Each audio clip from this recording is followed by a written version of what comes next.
I'm Irma, standing in front of the house I once called home, the brass numbers 4892 glinting in the sunlight.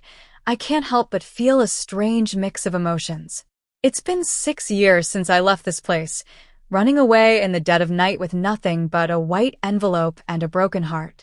Now I hold the deed to this house in my hand, a symbol of my hard-won victory over the man who tried to break me. Let me take you back to when I was 17. I lived in a small suburban house on Ridgewood Drive with my father, Henry, my mother, Amelia, and my older brother, Leo. Henry was a man who believed in control. He built this house with his own hands, from reshingling the roof to pouring the concrete patio. The brass house number plaque beside the front door was polished every spring, as if it were a medal of his authority. In our house, Henry ruled with an iron fist. Dinner was at 6 sharp. I cooked, I cleaned, while Leo sat at the table, ate, and left his plate for me without a word. Henry sat at the head of the table, remote in hand, deciding what we watched on TV. If the food was late or not to his liking, the silence at the table was suffocating. He kept all my important documents locked in a steel filing cabinet in the garage. I never held my own ID. Once, when I needed my social security number for a part-time job at a local diner, he copied the digits onto a sticky note, watched me memorize them, and then took it back. Leo was 22 when I was 17. Henry paid for his community college tuition, but Leo skipped most of his classes and dropped out without a single word of gratitude. Now, Henry was planning to set Leo up with his own auto repair shop. They spent weekends pricing equipment as if it were a grand adventure. I was a good student, graduating in the top 10 of my class. My art teacher, Ms. Gray, was impressed with my charcoal portraits and displayed one in the school hallway. My math scores were high enough that the guidance counselor gave me a list of colleges. I brought that list home, hoping for a chance at a better future. But Henry had other ideas. When I mentioned going to college for business or accounting, he scoffed. A girl goes to college, gets a degree, then gets married, and the degree sits in a drawer. You want to owe a fortune for a piece of paper? He said. I argued that I could get financial aid, but he just told me to get a job and contribute to the household. I was already working weekends at the diner, but every dollar I earned went into an account he controlled. When I was 14, I made the mistake of standing up to Henry. I don't even remember what I did, but he slammed his palm on the dinner table so hard that the water glasses jumped. He leaned across the table and shouted in my face until his spit hit my cheek. The next morning, I told my school counselor, and a social worker came to our house. Henry was calm and polite during the visit, but nothing came of it. From that day on, I became the girl who called the cops on her father. He made sure every relative knew about it, and I was ostracized. My grandmother, Amelia's mother, was my only source of support. She died of ovarian cancer when I was 15. She left me a handmade quilt, a patchwork of cotton scraps from clothes we'd both worn. Every night, I pulled that quilt up to my chin and felt loved. She was the one who told me, "You're sharp with numbers, Irma. You have to go to school. Promise me." And I did. So on Tuesday and Thursday afternoons, I'd stay at the library. Henry thought I was volunteering, but I was secretly filling out college applications. I used the school's address for correspondence and listed Ms. Gray as a reference. I wrote my personal essay about the quilt, about patience and love. But Henry had set up parental notifications on the school's network.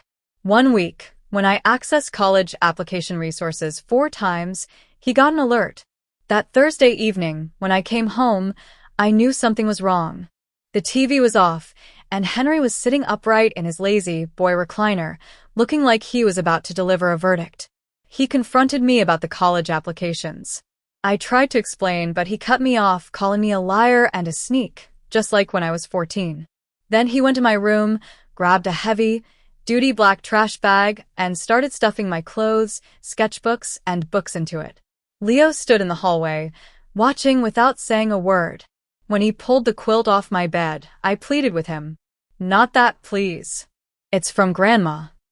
But he just said, "Your grandmother spoiled you. Look where that got us."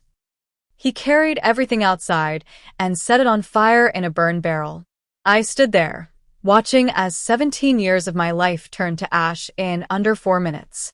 He held a garden hose, not to save my things, but to protect his precious lawn. That night, Amelia slipped into my room and gave me a white envelope. Inside were my birth certificate, social security card, and some cash she'd saved. "Go," she whispered. "Don't come back." "I'm sorry." I waited 15 minutes, then climbed out of my bedroom window and went to Mrs. Jenkins' house next door. I ended up at the Montgomery County Youth Services Shelter. A social worker, Mr. Hill, helped me open a bank account and enroll in GED prep. I got a job at a gas station convenience store, working the night shift. It was hard, but I was determined. I passed my GED and enrolled at Sinclair Community College. Financial aid covered most of the tuition and my part-time job covered the rest. I moved into a shared apartment with 2 other students. As I was building my life, I learned that Henry had taken out a home equity line of credit for Leo's auto repair shop. The shop was failing, and Henry took out a cash-out refinance on the house, pushing his debt beyond what the house was worth. One day, while scrolling through the foreclosure list at work, I saw the address of our old house.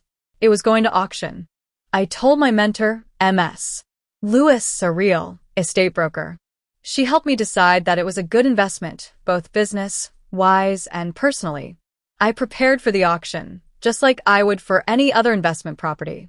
I ran the title search, verified the liens, and got pre-approved for a loan. The night before the auction, I couldn't sleep. I held the only photo I had of my grandmother, taken when I was 5. At the auction, I bid on the house and won. The deed was recorded in my name.